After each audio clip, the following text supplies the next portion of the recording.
જય માતાજી, હર હર મહાદેવ. કેમ છો બધા? ઓકે, તમે બધા મજામાં હશો. જય મેરડીમાં. ઘણા ટાઈમથી આપણે મેરડીમાં દર્શન કરવા ગયા નથી, તો મારા સુરતની પબ્લિક અને મારા સબસ્ક્રાઈબરોને મેરડીમાંના દર્શન કરાવીશું. અને ખાસ કરીને આપણી કાઠિયાવાડી પબ્લિકને મેરડીમાંના દર્શન કરાવીશું. હીરાબાગવાળા મેરડીમાં જવાનું છે અને કેનાલવાળા મેરડીમાં જવાનું છે. તો ઘણા ટાઈમ પછી જ્યાં નથી, તો મેરડીમાંના દર્શન કરી લઈએ. અને કોમેન્ટમાં આજ તો ખાસ કરીને આખી કોમેન્ટ જયમાં મેરડીના નામથી ભરાઈ જવી જોઈએ. શું કહેવું ભાવ છે? જયમાં મેરડી કોમેન્ટમાં ખાસ લખી નાખવાનું, જેથી કરીને તમને નવા વિડીયોની માહિતી મળતી રહે. સુરતના અમુક જે રહસ્યમય સ્થળો છે એના વિશે પણ તમને માહિતી આપતા રહીશું.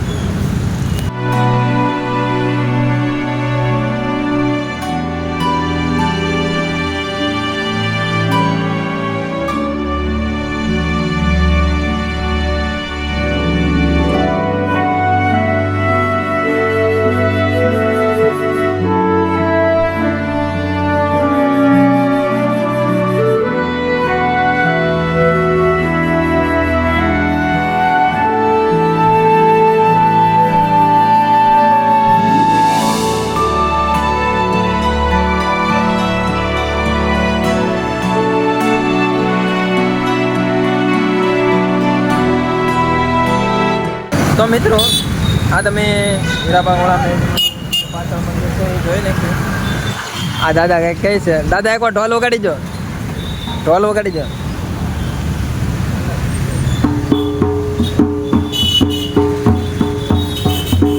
દાદા ઢોલ વગાડે છે અહીંયા. મિત્રો, અમે તો દર્શન કરી લીધા, તમે બી કરી લેજો, ખાસ કરીને અમારી કાઠિયાવાડી પબ્લિક. ચાલો મિત્રો, હવે કેનાલવાળા મેરડીમાં જઈએ અને એના બી તમને દર્શન કરાવીશું. તો ભાઈ, અત્યારે ચોમાસું આવ્યું છે, તો ચોમાસામાં આપણે રેનકોટ તો લેવો પડે એમ જ છે, કેમ કે આપણે કંપનીએ જઈએ તો પલ્લી જઈએ. તો દર્શન કરીને રસ્તામાં આવતો હતો ને આપણે એની દુકાન હતી, આવી કરે જો મોટા ભાઈ. તો એ ભાઈ પાસેથી આપણે રેનકોટ લઈ લીધો. 400 રૂપિયાનો રેનકોટ આવશે. તમે દુકાનમાં લેવા જશો તો તમને 500-600 મળશે. પણ તમારે સસ્તો લેવો હોય તો અહીંયા આવી આવવાનું, કંપની હોય. શું કરવું તમારું? એડ્રેસ આપી દો. એડ્રેસ આપી દો. હીરાબાગથી પીપી સવાણી સ્કૂલ પાસે આવતા પીપી સવાણી સર્કલ જ છે. હીરાબાગથી પીપી સવાણી એટલે રસ્તો છે, આપણે મેન હાઈવે ત્યાં જઈ, ત્યાં જ તે આ ભાઈની દુકાન સ્ટોલ નાખીને બેઠા હોય, નાંદી લઈ લેવાનો તમારે. તો મિત્રો, હીરાબાગવાળા મેરડીમાંના મંદિરેથી આપણે દર્શન કરી અને આવી ગયા છીએ કેનાલવાળા મેરડીમાંના મંદિરે. તો ત્યાં દર્શન કરીશું અને દર્શન કરાવીશું અને આ મંદિરને બતાવીશું તમને કેવી રીતનું મંદિર છે. ઓલા વખતે તો જોયું, તો આ વખતે બીજી વખતે તમને તાવો કઈ જગ્યાએ થાય ને એ વસ્તુ બતાવીશું. તો મિત્રો, કોમેન્ટની અંદર ખાસ જયમાં મેરડી લખી નાખજો. મિત્રો, આ આપણું મંદિર છે, જઈએ દર્શન કરી લઈએ અને વિડીયોની અંદર તમે બી જોઈ લેજો અને સાથે દર્શન કરી લેજો. આ બાજુ એક મસ્ત મજાનો વડલો છે. આ જો ધજા કેવડી માટે, ખાલી ધજાના દર્શન કરી લો ને તો એમાં મેરડીના દર્શન થઈ જશે.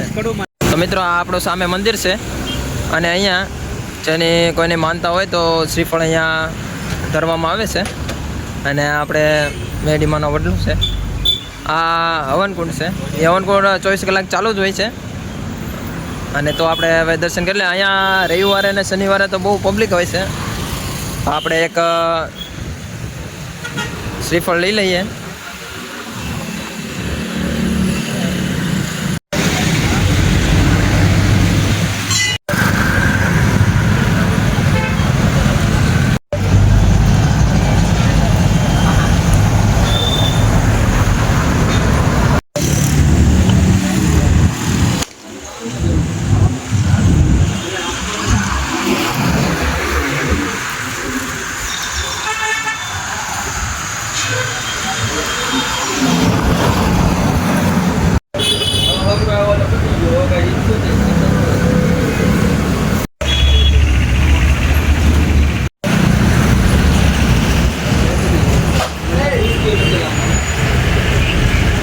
તો મિત્રો, આ અમારી પાછળ તમે જોઈ શકો છો કે મંદિરના દર્શન કરી લીધા છે. અને અહીંયા એક મંદિરનો નિયમ છે, જો તમે માનતા કરો અને દાવો કરો તો દાવાની પૂરી તમને ઘરે લઈ જવા નહીં મળે અને અહીંયા પ્રસાદી પૂર્તિ રાખવામાં આવશે.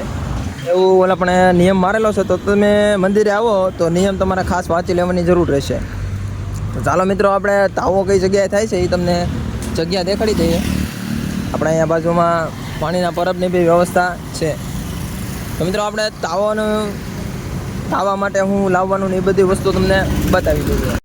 તો મિત્રો આ તમે જોઈ શકો છો. તો માતાજીનો તાવો ધરવા આવો ત્યારે આ સ્ક્રીનશોટ પાડીને તમે વાંચી લેજો, એ વસ્તુ લાવવાની રહેશે.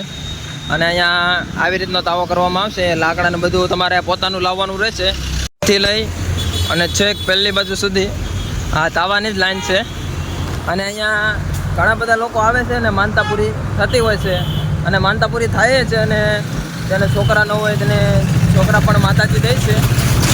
તો આવી રીતને આ તાવાની દેખ છે, એટલે કે ચૂલો છે, એની ઉપર તાવો છે. તાવો તો અત્યારે ચાલુ નથી. તાવો ચાલુ અમુક કોઈક દિવસ હશે તો તમને બતાવીશું ખાસ સ્પેશિયલી તાવો. તો મિત્રો આવી રીતનું તાવાનું આ બાજુ મંદિરની આગળ જ છે.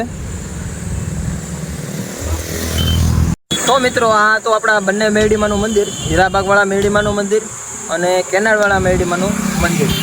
તો મિત્રો તમે મેરડીમાને માનતા હોય અને તમારું કામ થતું હોય તો કોમેન્ટમાં જય મા મેરડી ખાસ લખી નાખજો. તો ચાલો હવે મળીશું નવા વિડીયોની સાથે અને નવા મંદિરે જશું. તો ત્યાં સુધી જય માતાજી અને હર હર મહાદેવ.